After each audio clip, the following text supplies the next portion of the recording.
Oke, dan sekarang gue mau mungkin sharing aja tentang WFH gue atau WFH menurut gue. Work from home menurut gue gimana ya? Ada plus minus ya. Selama 3 minggu ya kurang lebih 1 bulan lah. Menurut gue plus minusnya adalah plusnya untuk diri lu pribadi, lu lebih bisa atur waktu, tenaga lu bisa lebih lu save sebenarnya ya.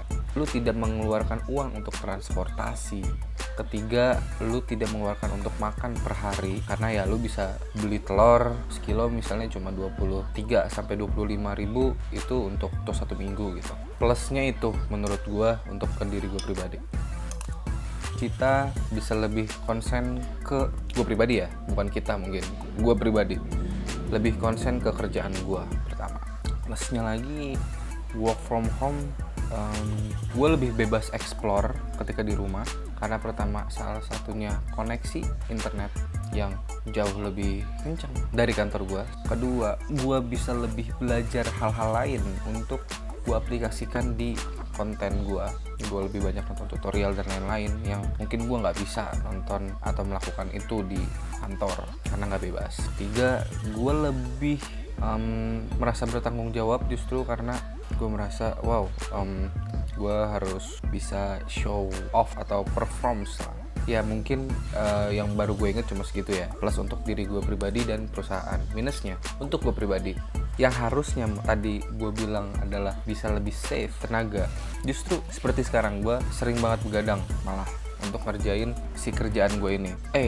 Plusnya gue mau tambahin lagi untuk perusahaan, gue jadi bisa lebih mengupgrade skill dan mengupgrade kualitas konten gue di kerjaan gue tersebut. Balik lagi, minusnya buat gue jadi malah sering begadang, malah jadi jarang istirahat sebenarnya. Jadi kayak kebalik gitu, di saat orang kerja gue tidur, di saat orang tidur gue kerja. Yang sebenarnya pada awalnya gue nggak kayak gitu. Awal minggu pertama WFH ya, tadinya nggak gitu. Terus minusnya lagi buat gue apa ya? Mungkin badan pegel-pegel, terus jadi kayak nggak tahu dunia luar tuh kayak gimana gitu. Minusnya juga jadi nggak bisa berinteraksi dengan banyak orang karena jadi kayak wawasan gue ya hanya di YouTube doang, dari YouTube doang. Minusnya lagi juga untuk gue pribadi jadi agak sedikit ego karena gue merasa kerja di jam segini, jam dimana mereka tidur. Jadi ketika mereka waktunya kerja dan gue tidur, which is bukan salah mereka, salah gue jadi ego, gue malah merasa ingin dimengerti, padahal ya itu salah gue. Tapi jujur, ide kreatif itu datangnya jam-jam segini, seriously. Oke, minusnya lagi untuk perusahaan. Minusnya gue jadi susah untuk tektokan. Ya kayak gini, gue ngerjain jam segini, tapi itu nggak masalah sih. Kayak tadi gue tidur jam 8, gue bangun jam setengah 11, dan gue baru tidur lagi tuh jam 9 malam. Jadi gue tidur cuma 3 jam. What? Gue sampai nggak percaya sama gue sendiri, karena gue nggak biasanya kayak gitu. Dan sekarang mau tidur lagi susah. Minusnya lagi untuk perusahaan WFH ini adalah mungkin jadi kurangnya tenaga kerja di sana. Untuk produksi kan setahu gue butuh banyak orang, jadinya nggak sebanyak dulu. Cuma ya memang itu salah satu resiko yang harus kita ambil.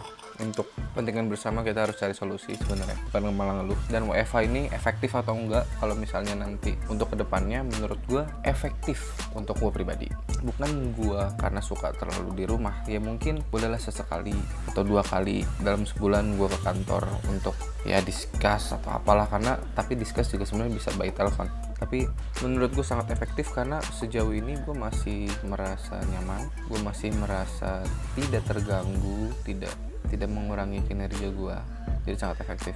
Dan WFH work from home quarantine day, ya lu bosan gak sih di rumah terus? Gue bosan banget, serius. Sebenarnya gue bosan, tapi apalah daya, demi kebaikan semuanya ya mau nggak mau sebenarnya. Ya mungkin segitu aja kali ya. Gue juga bingung mau ngomong apa lagi, daripada gue juga nanti capek ngedit. Udah jam segini, gue makan pun maksudnya biar tidur. So ya, mungkin ini jadi 2 video atau 1 video, nggak tahu. Oke, segitu aja. Good luck guys, stay safe di rumah aja.